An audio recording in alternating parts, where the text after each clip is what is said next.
All right, y'all. So I was waiting on a perfect time to speak on everything that has transpired with the whole Diddy saga since he's been arrested and sentenced.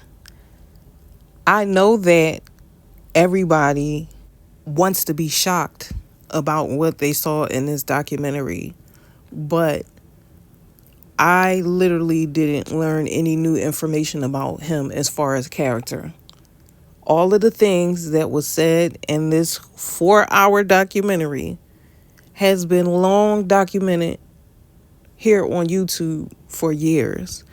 And the fact that everybody's a conspiracy theorist all the way up until people get the information from a person that they find to be credible enough to believe.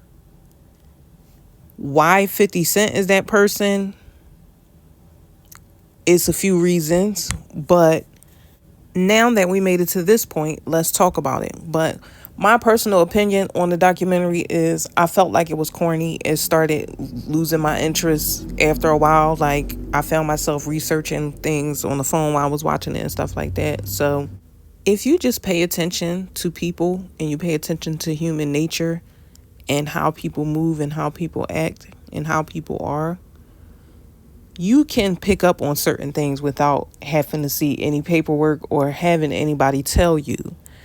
Diddy never appeared to be broken by anything negative that transpired in the hip hop community and in that world. Diddy thrived his entire career off of violence. The documentary highlighted the fact that Diddy became famous because of that stampede that left 9 people dead. That's how he built his name up in the industry. So if you're starving for fame or you're starving to be seen, and you know, like, okay, my first introduction into this business, I blew up because people lost their lives.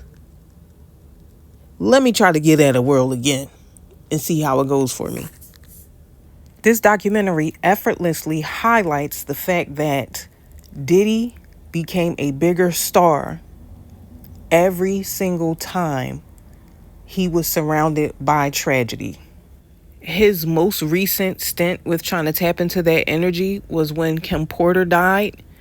I don't know if people noticed how he emerged kind of from being not as out in the spotlight and people weren't paying him as much attention to now all of a sudden he's getting another win of superstardom.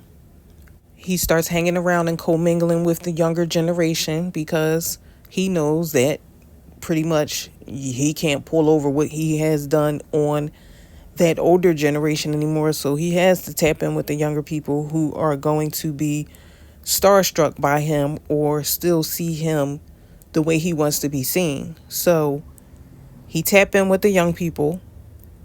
He's building his name back up. He's working with newer artists, newer producers. He got too big for his britches. He sued that liquor company, Diageo. And then the next thing you know, the tape hit and the raids and jail. Why that part about the turning point at which Diddy started to go down was not mentioned, I'm confused. That was one of the most vital parts that should have been in the documentary. They can always expose their own kind, but they can never expose those who are above. All of this information has been out about Diddy. People have been telling their stories about him for years. People have been saying that he lined people up, the other artists that he wanted to be. He lined them up. This has been floating around on the internet for years. So why now all of a sudden is it this big thing or is this big surprise? Because it shouldn't be at this point. Like, I feel like when they raided Diddy's homes, they definitely seized things from him that somebody didn't want him to have. I believe that this case was honestly just a slap on the wrist to let Diddy know that he better get back in pocket, because the next time we get you, we gonna really go for the gusto and you ain't gonna be coming out. It kind of turned into a Tupac and Biggie documentary, which y'all know this has been going on since the 90s. Why this is coming up in 2025 as if this is new information, it's just blowing me away to see this, because this information has been around.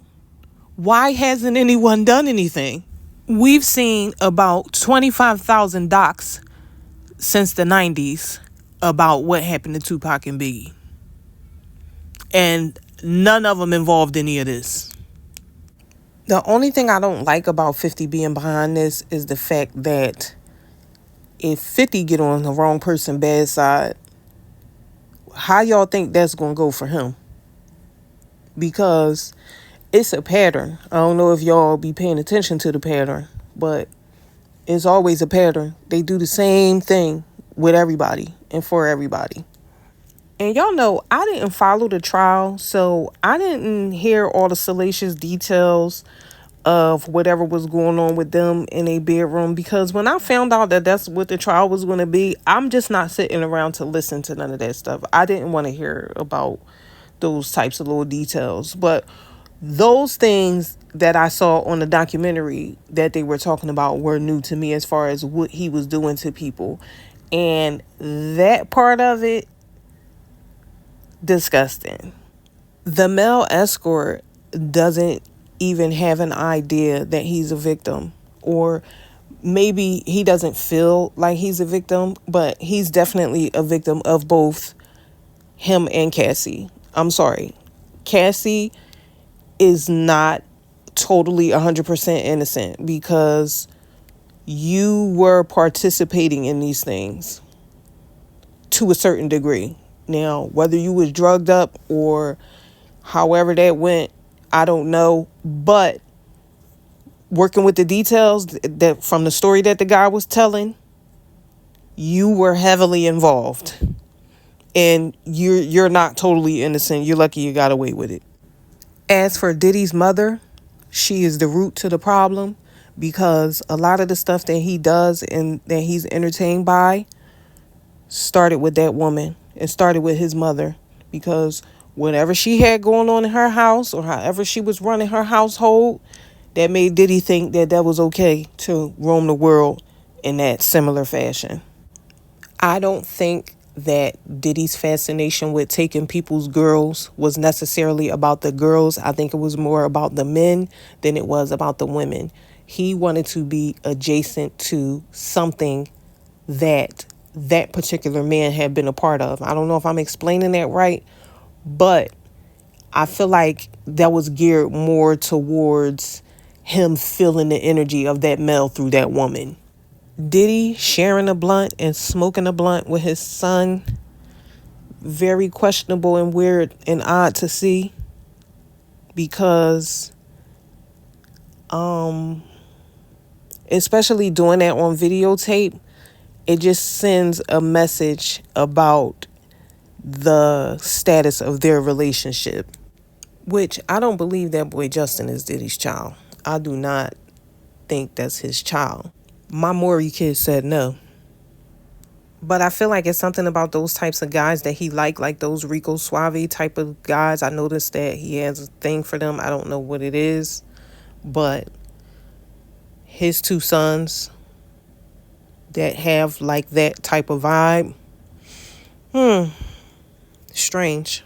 But blowing it down with your mom or your dad, it just more so gives friendship vibes. Like, I accept you and I accept you for who you are, but I really don't see you as somebody over me, or one of my elders, or somebody that I really respect. Like, I see you as somebody that's on the same level as me.